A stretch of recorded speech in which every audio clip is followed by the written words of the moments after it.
Most people believe a 6-year relationship ends with a heated argument, a door slamming shut, or a dramatic confrontation in the middle of the living room. But for Mara, everything ended in complete silence. On a cold Tuesday morning in Chicago, because of a single piece of paper worth exactly $214. If she hadn't woken up 20 minutes before her alarm that day, she would still be living a lie. But what she found inside that envelope didn't just expose a secret. That piece of paper triggered a chain of events that completely rewrote everything she thought she knew about the last 2 years of her own life. Stay until the end, because this story isn't just about betrayal. It's about what happens when a woman stops shrinking herself and decides to claim the space that was always hers. Mara grew up believing that true love was a simple equation. If you were honest, faithful, and genuinely dedicated to the right person, life would return the favor somehow. The universe would balance the account. For 32 years, that belief held perfectly.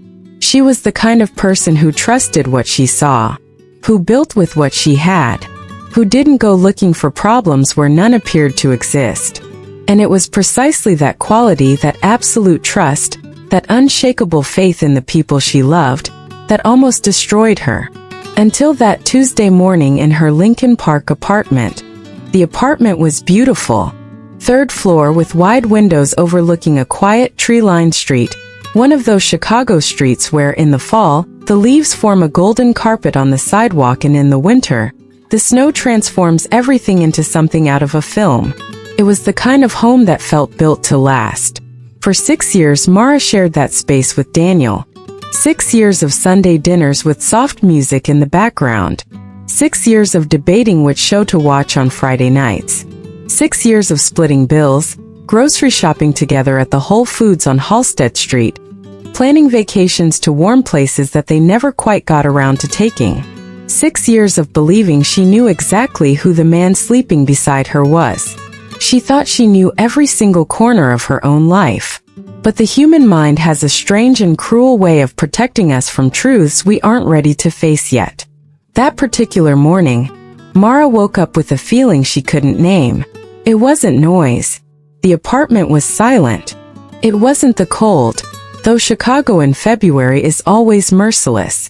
It was something more subtle, a sense that the air itself was different, like walking into a room and knowing instinctively that something has been moved but not being able to identify what. Daniel had left earlier than usual. Important meeting, he had said the night before, packing his small brown leather travel bag. I need to catch an early flight. Don't worry about waking me up. A short work trip. Just one night, Friday to Saturday in Milwaukee. He was a financial consultant with a solid book of corporate clients across the Midwest. These quick trips were normal. They were part of the life they had built together. Mara didn't question it. Why would she? She walked down the hallway to the kitchen, her hair still loosely pinned the way it got when she slept. She started the coffee, black strong, the same routine as always. While the machine ran, she opened her laptop on the counter to check her work emails before getting ready. And then she saw it. On the kitchen table, between the coaster and a pen that neither of them could say belonged to whom, sat the monthly credit card statement for their joint account. It was unusual to receive a physical copy. She normally checked everything online, but that month it had come by mail. That morning she picked up the envelope, opened it. She started scanning the month's charges, grocery store, gas, streaming subscription, a Thursday dinner she couldn't quite place, pharmacy. And then Mara's eyes stopped. Completely. The Blackstone Hotel, Chicago, Illinois. $214. She read it again. And again. Chicago. Not Milwaukee. The Blackstone, she knew that hotel. Everyone who lived in Chicago knew it. It was a historic luxury hotel in the South Loop, one of the most elegant addresses in the city. The kind of place where couples celebrate anniversaries, where someone gets down on one knee in a room overlooking the lake. It was not the kind of hotel a financial consultant stayed at during a corporate meeting in Milwaukee, because Milwaukee is 90 miles away. and the Blackstone is 23 minutes from their apartment. Mara's hands began to tremble, and she noticed this with an almost clinical detachment, as if she were watching her own hands from outside her own body. It wasn't the money. $200 wasn't the problem. The problem was the contradiction. The problem was that Daniel, the same Daniel who repeated like a mantra that he hated sleeping in hotels, who complained about pillows that weren't his own, who had once canceled a trip to New York because the reserved room was too small, had stayed at a hotel 45 blocks from their apartment. On a weekend that was supposed to be Milwaukee. Mara folded the statement carefully, put it back exactly as it was, drank the coffee that had gone cold. She went to work. She sat through one meeting after another, answered emails, ate lunch in front of her computer, and during every single second of that day, that line of text stayed burned into the back of her mind like a warning light that wouldn't go off. On the drive home, stopped at a red light on North Avenue, with the sun setting over Lake Michigan in shades of orange and purple, a sunset far too beautiful for the circumstances. Mara opened the map on her phone. The Blackstone Hotel, South Michigan Avenue, 23 minutes from Lincoln Park. She sat staring at the map long enough for the light to cycle through green and back to red again. It was in that moment, in the driver's seat, with the sounds of Chicago traffic around her and her heart beating in slow motion, that Mara stopped believing the story she had been telling herself for 6 years, and decided she was going to find the truth. Daniel came home around 8 o'clock that evening. He brought the small leather travel bag, the same one as always. His suit was slightly wrinkled in the way that's characteristic of someone who has spent a long day in back-to-back meetings. He came through the door, dropped his keys in the wooden tray by the entrance, and found Mara in the kitchen. He hugged her from behind, asked how her day was. She said it had been busy but okay. He said his had been exhausting. Too many meetings. He was glad to be home. He sat on the couch, opened his phone, started scrolling. Mara watched him for a second longer than she should have. She studied his profile. The completely relaxed expression on his face. A man with nothing weighing on his conscience. Or a man who was very, very good at hiding what was there. She went to bed earlier than usual. She lay down and waited. At 2 in the morning, when Daniel's breathing had settled into the slow, even rhythm of deep sleep, Mara got up. She moved down the hallway in silence. Each step deliberate, she knew which floorboards creaked. Daniel's work laptop sat on the desk in the home office. She had seen that machine hundreds of times. She had never once felt the impulse to open it. She stood in front of the desk for a few seconds, 6 years without ever questioning. And now here she was at 2 in the morning, with that credit card statement burning in her memory like a brand. She sat down, opened the laptop. The screen came to life with that cold blue light. She typed the password. His father's birthday. 5 simple digits. The desktop appeared, organized, normal, identical to how it always looked. She went straight to the browser. The history was empty, completely wiped clean. She stared at the screen for a moment. Then she went into the settings and confirmed it. The history had been manually cleared. Someone had gone into the settings, selected all time, and deliberately deleted everything. That kind of wipe was surgical. It was intentional. And Mara's heart, which up until then had been beating fast but controlled, began to pound in her own ears. She went to the email accounts, and then she saw a third one. The username was his name, Daniel, followed by 3 random numbers. An account she had never seen, that she had never heard him mention. She clicked it. The inbox loaded. Over 200 messages. The vast majority of the conversations, the long and active threads, had the same name repeating like an echo. Chloe. Mara didn't open the first message right away. She sat staring at the email list for a length of time she couldn't have measured. The clock in the corner of the screen read 2:17 in the morning, but that number meant nothing. She was sitting on the border between 2 versions of her own life. The version before clicking, where there might still be a reasonable explanation, and the version after. She clicked. I can't stop thinking about last weekend. The way you looked at me at dinner. Same. I absolutely hate that I have to pretend everything is completely normal when I get home. How much longer are we going to keep doing this? I don't know, Chloe. I'm working on it. Please just give me a little more time. Mara read for 2 hours.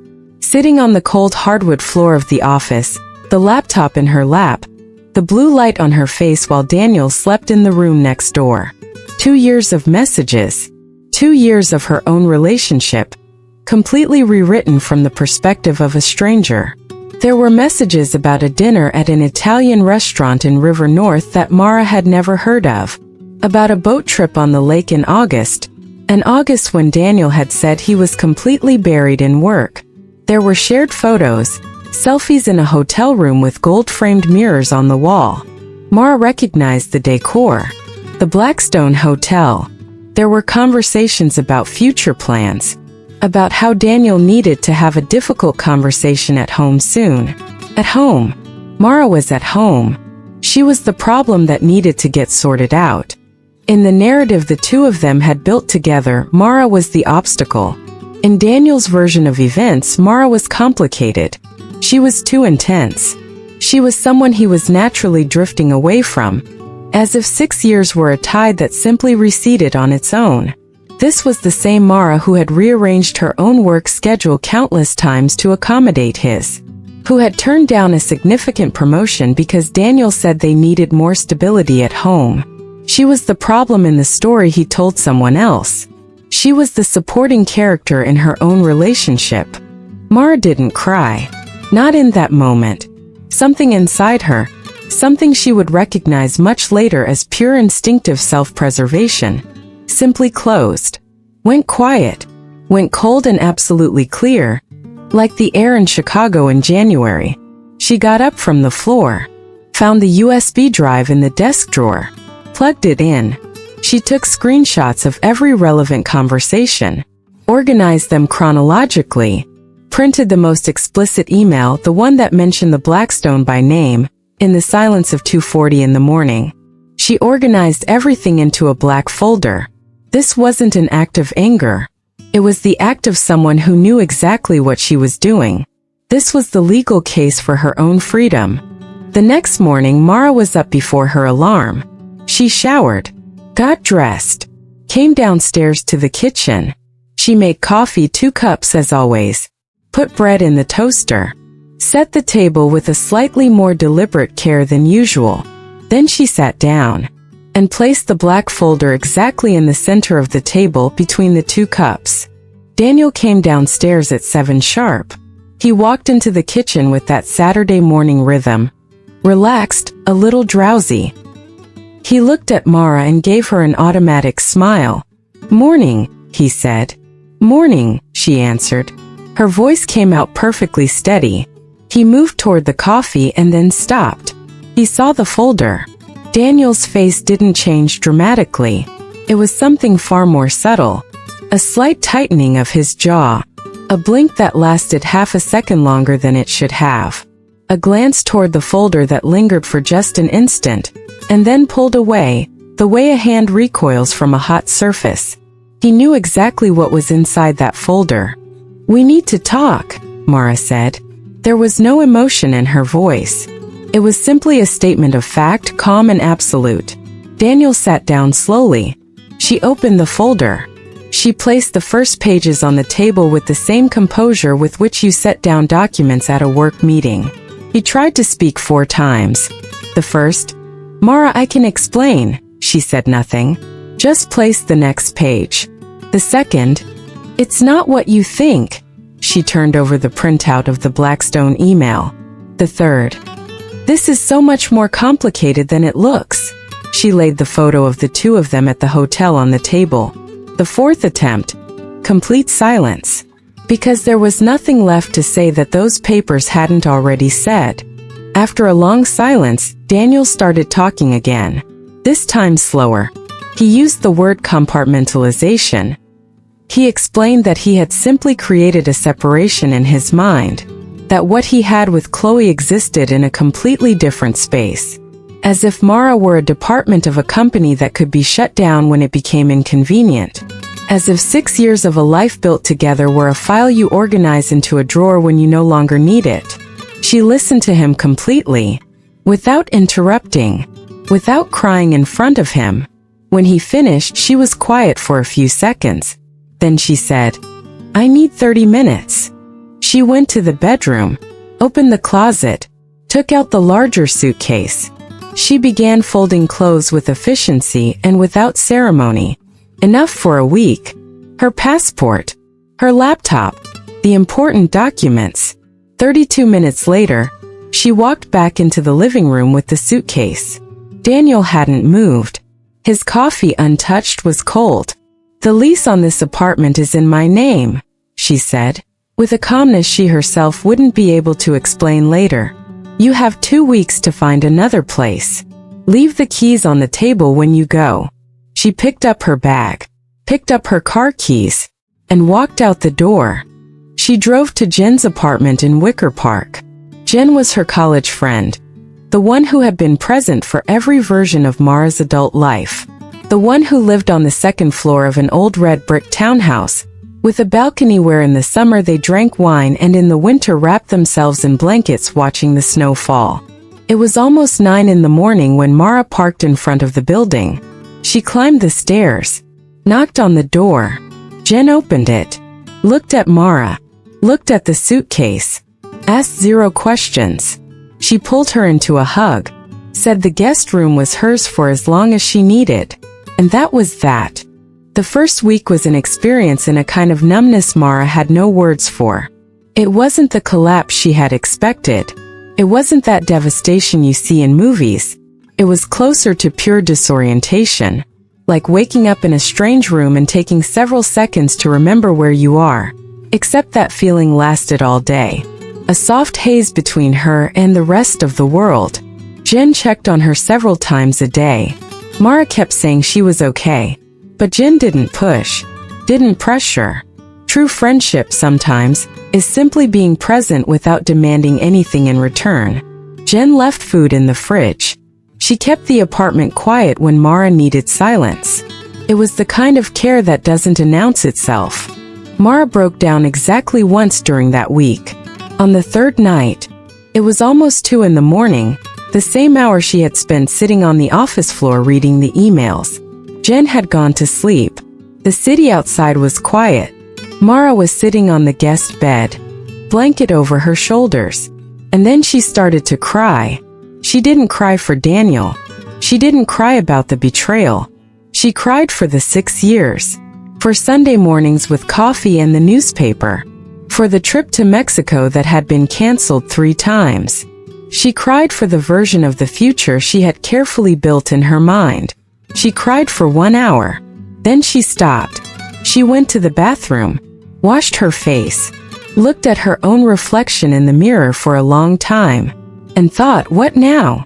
Mara's friends told her she was handling it too well. "You should be destroyed," someone said. "I would be in bed for a month." As if there were a correct scale for measuring pain. But Mara wasn't handling it too well. She was awake. Completely, deeply awake, in a way that had been impossible just a few weeks earlier, when she was too busy managing someone else's comfort to notice how much of herself she had been setting aside. Because when you stop shrinking yourself to fit into the space someone else has defined for you, you begin to notice how much of your own territory you had surrendered without realizing it. Mara started to remember things. The promotion she had turned down 3 years ago. The conversations about her own projects that she had let die gradually, and the consultancy. 3 years ago, Mara had created a folder on her computer called LSC Consulting Initial Ideas. 16 pages. A detailed business plan for a strategic communications firm focused on small and medium-sized businesses in Chicago. She had worked on it in secret on weekends when Daniel went out to play tennis. As if the desire to build something of her own were a kind of disloyalty. When she had shown it to Daniel, the response had been immediate. "This is way too risky right now, Mara. You need stability. This isn't the right time." And she had closed the laptop, filed the folder away, believed that his fear was her fear too. Daniel moved out of the Lincoln Park apartment in 4 days. Not the 2 weeks she had given him. 4 days. He didn't need to look for a place to stay. He simply left. And that said more about what she had escaped than any confession could have. There was another place. Another life already built in parallel, waiting. She had been the waiting room while the real life was happening somewhere else. On the 12th day after that Tuesday morning, Mara moved back into her Lincoln Park apartment. Chicago in February is relentless. Snow had accumulated again. She let herself in with her key, stood still for a moment in the entryway. The apartment felt different in a way that took her a few seconds to identify. What was different was the weight. It was lighter, not empty, just free of something she had been carrying so long she had stopped noticing she was carrying it. She made coffee, sat at the kitchen table, the same table where the black folder had been placed. She opened her laptop and clicked on the folder she hadn't touched in 3 years. LSC Consulting Initial Ideas. She read every single page with an attention she had reserved, in recent years, for someone else's priorities. That night Mara didn't sleep. Not because she was broken, because she was building. To understand what happened in the 2 months that followed, you need to understand something about Mara. She had never been lazy. It had never been a lack of talent that had kept the consultancy sitting in a computer folder for 3 years. It had been a lack of space. Physical space. Mental space. Emotional space. And now, for the first time in a very long time, she had all the space in the world. She woke up at 5:30 every morning. She worked her corporate job from 9 to 6. She ate something simple for dinner. She opened her business laptop. She worked until midnight. 6 hours of sleep. Repeat. The difference she felt in every cell of her body was that she was now working on her own terms. She was building, without asking anyone's permission. She opened her phone contacts and started making calls to every person who, over the years, had said with that vague networking warmth, "I'd absolutely love to work with you someday." When you call with a concrete, well-structured project, those generic phrases turn into real meetings, and real meetings turn into contracts. By April, just 2.5 months after that fateful Tuesday morning, Mara signed her first paying contract. A boutique interior design firm in Evanston. The owner's name was Patricia. She had been running the business for 8 years and had reached a point where she knew she needed a complete brand repositioning, but had no idea where to begin. Mara knew exactly where to begin. They worked together for 3 months. By the time the project was delivered, Patricia was so satisfied that she had already referred Mara to 2 of her friends. Then came 3 clients, then 6, then 10. Every new contract was proof she didn't need to seek validation anywhere other than the work itself. Mara's story doesn't hide the hard nights. There were evenings when the apartment would go quiet in a way that had a very specific weight. Nights when she questioned every decision. Nights when the loneliness wasn't abstract, it had a preferred time to show up, around 10 o'clock at night when the work had stopped. But every single time that happened, she returned to the work. Not as an escape, as an anchor, as proof that there was something of hers in the world that was growing. In June, Mara was picking up coffee at a place in Bucktown when she saw Daniel. He was sitting alone at one of the window tables, phone in front of him. Before she could slip out, he looked up. Their eyes met. "Mara," he said, getting to his feet. "Can I say something?" She stopped. "I miss you," he said. "I think I made the biggest mistake of my life." Mara looked at him. She looked at the man who had controlled her timeline under the pretense of protecting her, who had minimized every one of her ambitions. She felt no anger. She felt no pain. She felt a vast and quiet clarity. "Good luck, Daniel," she said. She walked out through the glass door and into the Chicago afternoon. It was the last time she ever saw him. 1 year after that Tuesday morning in February, Mara stood inside an empty commercial office suite on the 10th floor of a building in the West Loop. From the window, she could see the Chicago River. She had just signed the commercial lease for the headquarters of LSC Consulting. Her company's logo was being etched into the glass door while she stood there, completely still in the center of the empty office. It was around 6 in the evening. The sun was low and orange over the buildings. She stood in the center of the office for a long time. She didn't cry. She didn't celebrate out loud. That moment was hers. Completely, entirely hers. She just stood there, feeling the specific weight of something that had been built with her own hands, from the ruins that someone else had assumed would be the end. People ask her if she carries bitterness, if she wishes the betrayal had never happened, and her honest answer is no, because she doesn't know who that version of Mara would be if the credit card statement hadn't arrived by mail on that particular February morning. She would likely still be delaying the consultancy, still shrinking her ambitions. Daniel thought he was writing the final chapter of her story. In reality, the betrayal was just the violent stretching of the rubber band, that moment of maximum tension, right before it snaps forward. She was the rubber band, and when she was finally released, she was launched directly into the place she had always been meant to be. A profound personal crisis is not the end of the story. It is the exact moment you stop living the restricted version of yourself that someone else built for you over time. Sometimes the life you actually want is waiting with infinite patience on the exact other side of the hardest thing that could ever have happened to you. You are never defined by what was taken from you. You are defined by what you choose to build with the space that remains. And that choice has never belonged to anyone but you. If you're facing a betrayal, a major life transition, or simply trying to find the courage to rebuild yourself, let Mara's journey remind you that your worth is non-negotiable. Share your own story of resilience with us. The email is on your screen. Every story sent to us is kept strictly anonymous. Names and details are completely changed to protect your privacy. And if this story moved you, subscribe to Vellum of Life for more stories about human strength and transformation.